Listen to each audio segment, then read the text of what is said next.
भी कर रहा हूँ साथ साथ।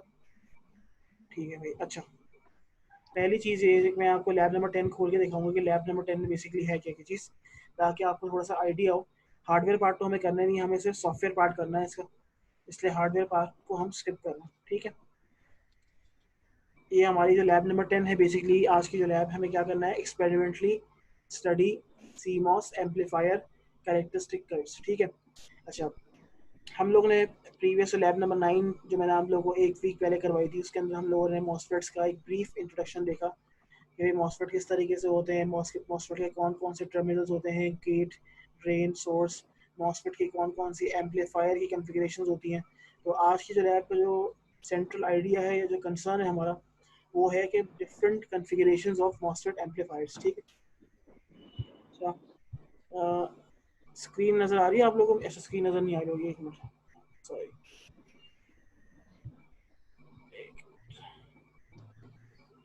सही है।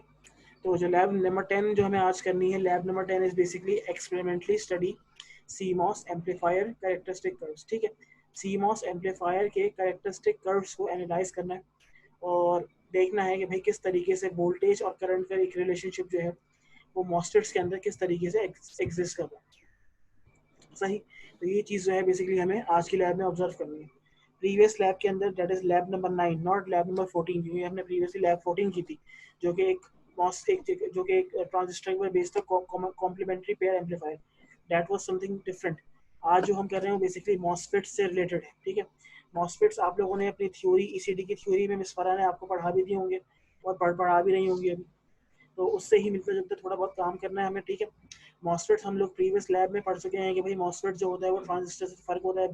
मॉसफेट्स जो होते हैं that are basically voltage control devices, where as my transistors are current control devices.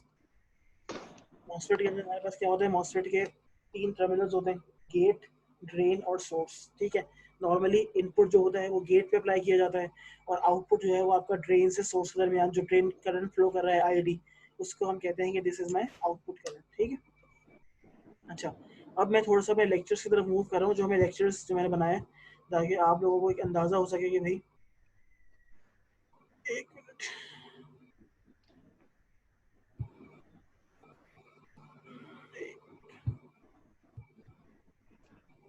किस तरीके से जो है हमें काम करना है।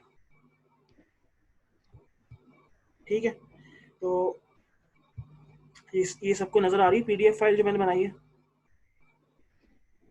ECD lab 10 experimentally study CMOS amplifier, नज़र आ रही है सबको?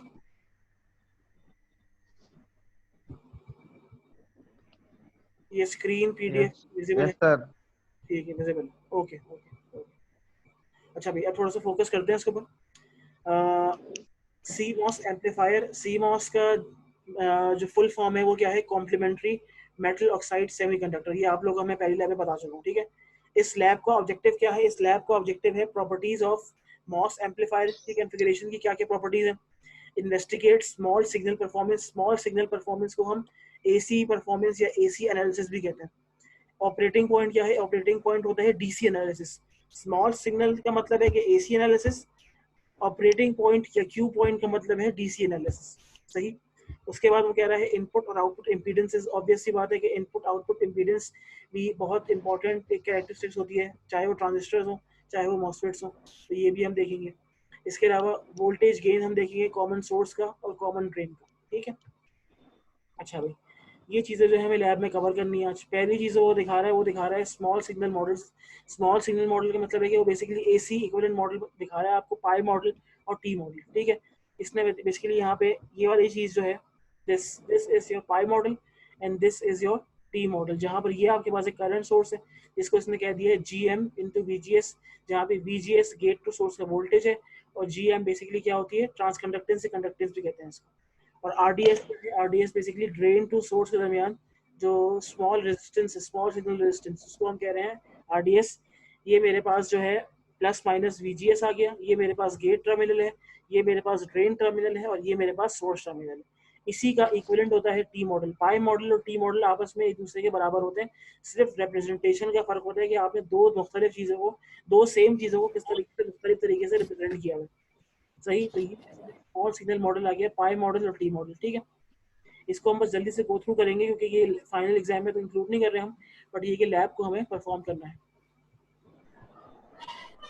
अच्छा, इसके बाद हमारे पास आरडीएस का इसने फॉर्मूला बता दिया। आरडीएस का फॉर्मूला क्या है, क्योंकि रेजिस्टेंस है, रेजिस्टेंस क्या होती है, वोल्टेज अपॉन करंट। ये हो गया VDS, small signal voltage upon small current, जो कि बराबर है 1 अपॉन लैम्डा और बड़ा वाला आईडी। ठीक है, अभी सारे फॉर्मूले जो है इसको मैं ऐसे ही गो थ्रू कर रहे हैं।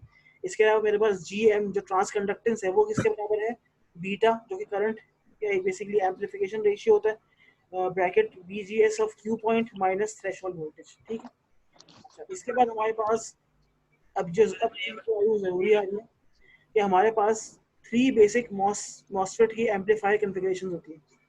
जिस तरीके से मेरे पास मॉसफेट की 3 लेग्स हैं, गेट, ड्रेन और सोर्स। तो गेट, ड्रेन और सोर्स में से मैंने क्या किया, बारी बारी एक टांग को कॉमन किया बिटवीन इनपुट एंड आउटपुट। तो मेरे पास इस तरीके से 3 डिफरेंट कॉन्फ़िगरेशन आ गई। पहला है मेरे पास कॉमन गेट कॉन्फ़िगरेशन, दूसरा है मेरे पास कॉमन ड्रेन कॉन्फ़िगरेशन, तो तीसरा है मेरे पास कॉमन सोर्स कॉन्फ़िगरेशन। ठीक है। अब इन तीनों में डिफरेंस क्या है, इन तीनों का डिफरेंस एक्सप्लेन करने के लिए मैं आपके पास जा रहा हूँ वापस लैब मैनुअल के ऊपर, और मैं अब आपको लैब मैनुअल जो है वो दिखाऊंगा। मेरे पास वापस से वो लैब मैनुअल आ गया जो मैंने आपके सामने जो है वो। माइक्स बंद कर लें, इसको माइक खुला हुआ है, डिस्टर्बेंस हो गई।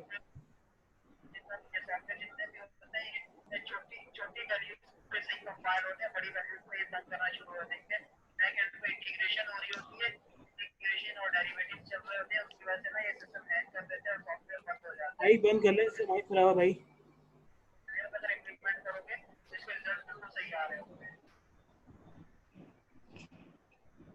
अच्छा, तो हमने देखा कि हमारे पास 3 डिफरेंट कॉन्फ़िगरेशंस होते हैं मॉसफेट के। यहाँ पे इस टेबल के अंदर बताया हुआ भी है इसने कि एक होता है कॉमन सोर्स, एक होता है कॉमन गेट, एक मेरे पास होता है कॉमन ड्रेन।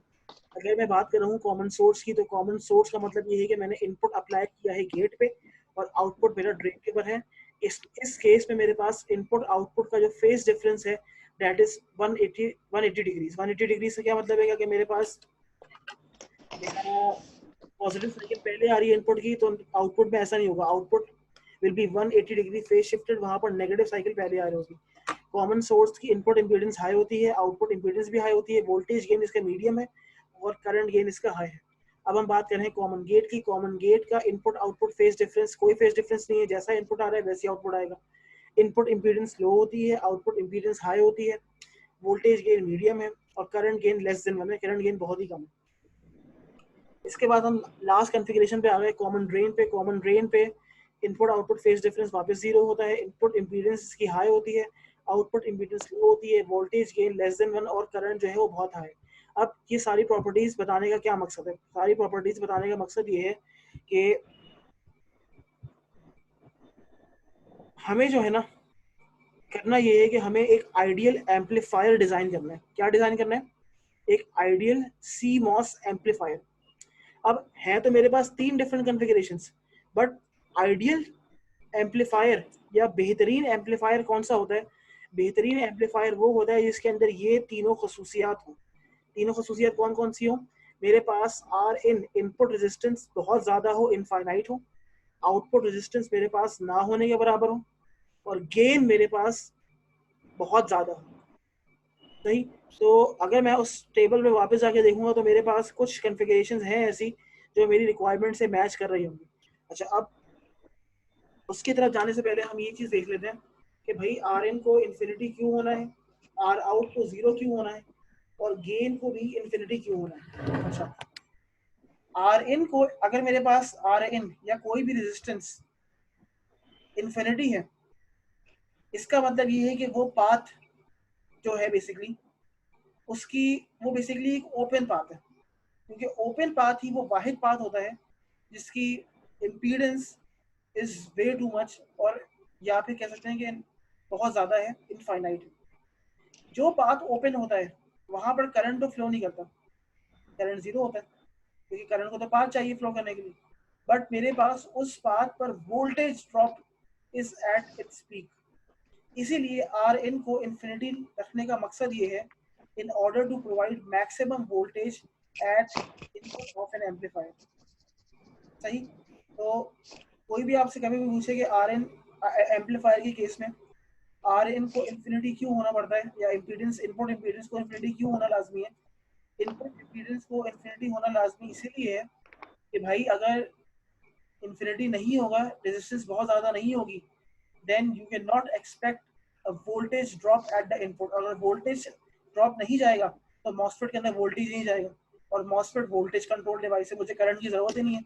इसीलिए इनपुट की रेजिस्टेंस हाई होना या हाई रखना इज वेरी मच इम्पॉर्टेंट। अच्छा, अब आ जाए, why do I require R out और output impedance to be zero. ये भी बहुत इंपॉर्टेंट सवाल है।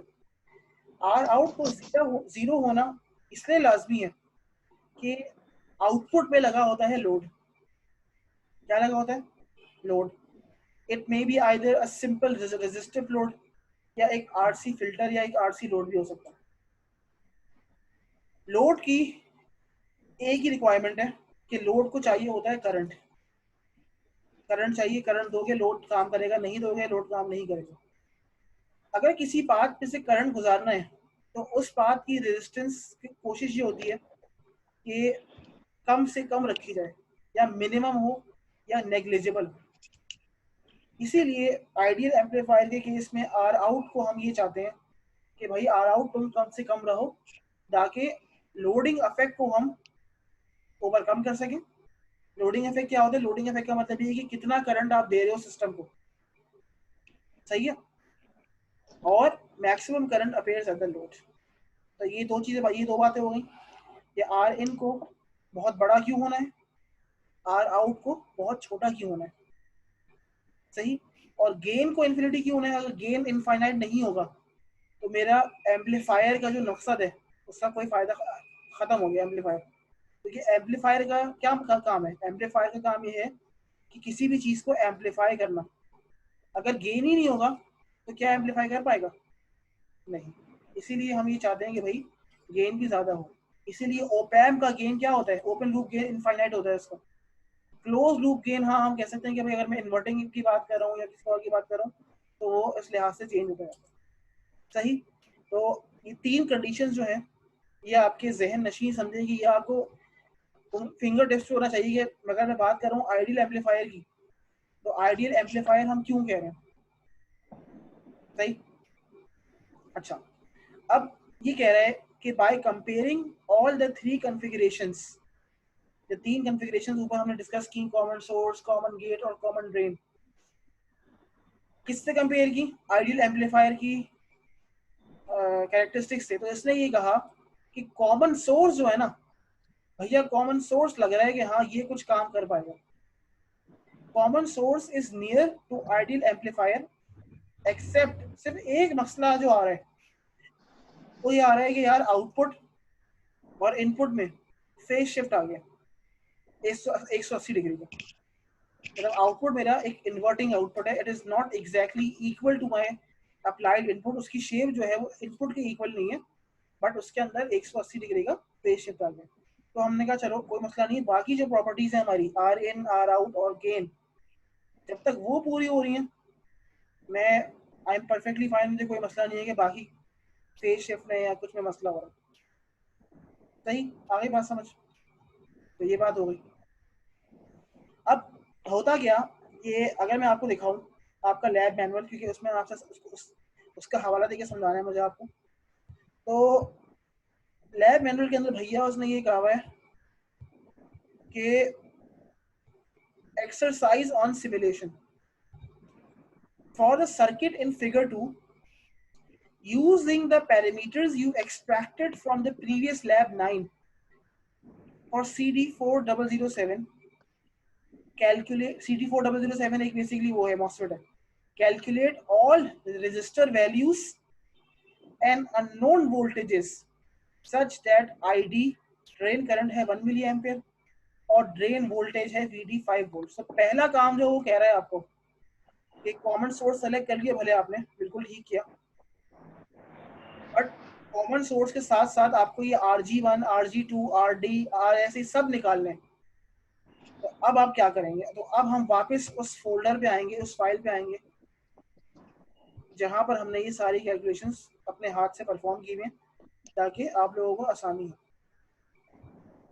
यहाँ तक सबको समझ आ रहा है? कोई मसला तो नहीं है यहाँ पे?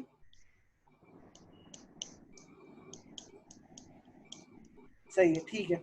अच्छा, अब हम क्या कर रहे हैं? अब हम जा रहे हैं अपना एम्पलीफायर डिजाइन करने। सही है। पहली बात ये कि हमें वीडी दिया हुआ था सवाल में 5 वोल्ट्स, आईडी हमें दिया हुआ है 1 मिली एम्पेयर। अच्छा, हम लोगों ने जो मॉसफेट लिया है वो CD4007 नहीं लिया, क्योंकि ये लैब हम थोड़ा सा चेंज करके कर रहे हैं। यहाँ हमने लिया 2N7000 मॉसफेट। इसका threshold voltage, not thermal voltage, threshold voltage VT कितना दिया हुआ है? 0.8 volts as obtained from the data sheet. ठीक है भाई। VDD, VDD कितना दिया हुआ है? 10 वोल्ट्स दिया हुआ है। ठीक है भाई, ये 5 चीजें दी हुई हैं। अब आ जाए इसके राइट साइड पे, तो इसने बताया कि भाई कॉमन सोर्स एम्पलीफायर की वोल्टेज कैसे निकालते हैं। इसका वोल्टेज गेन है माइनस, माइनस का मतलब है 180 डिग्री का phase shift, GM into RD। ठीक है भाई। टिपिकल गेन की वैल्यू दी हुई है 20 dB। ठीक है भाई, दी हुई है और इस तरीके से इसने बताया हुआ। अच्छा भाई, अब आ जाए नीचे। अज्यूम ये कर रहा है कि मॉसफेट जो है मेरा that is in saturation reason. MOSFET के 3 रीजन ऑफ ऑपरेशन होते हैं। कौन कौन से होते हैं? Cut off region, triode region and saturation region. Lab 9 के अंदर हम लोगों ने ये तीनों रीजन जो है वो बखूबी पढ़े हैं। तीनों की ड्रेन करंट की इक्वेशंस भी देखी हुई। सो आई होप कि वो चीज़ें जो है ना, अगर आपको याद नहीं है तो आप जो है, वैसे तो ये डॉक्यूमेंट में सब दिया हुआ है मैंने, बट ये कि चीज़ें आप लोग याद रखिए, क्योंकि ये आपको फिर आपकी ECD की थ्योरी में भी काम आएगा, क्योंकि आपकी मिस आपको ये करवा रही होगी लाजमी। सही है। अच्छा भाई, तो हम ये चीज़ कंसिडर कर रहे हैं कि यार मॉसफेट जो है ना हमारा, वो है सैचुरेशन रीजन में। सैचुरेशन रीजन कौन सा होता है? सैचुरेशन रीजन बेसिकली वो रीजन है जहां मेरा मॉसफेट एज एन एम्पलीफायर काम कर रहा होता है।